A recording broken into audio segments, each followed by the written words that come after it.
Let's simplify a radical involving more than one term. So say I give you the square root of 50 times a squared times b. Now note that there are three terms to worry about here, the 50, a squared, and b. So the goal, again, is to try to factor out any perfect roots.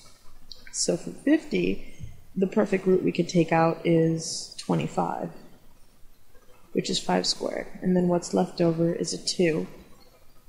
The a squared, as it turns out, is a perfect square in itself, and the b is just 1b, so it's not a perfect square. So now I'm going to write this radical as two separate radicals, basically implementing property 1. And on the first radical, I'm going to write all the stuff that can be written as a square. So 5 squared times a squared. And in the second radical, I'm going to write everything that's left over. So the 2 and the b. Now, rewriting this again, this becomes square root of 5 squared times square root of a squared times square root of 2b.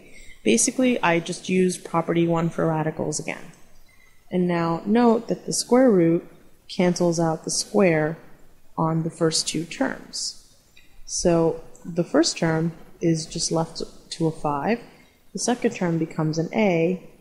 And then the last term, since we can't reduce, it's going to stay the square root of 2b. And that's how you simplify the square root of 50 a squared times b.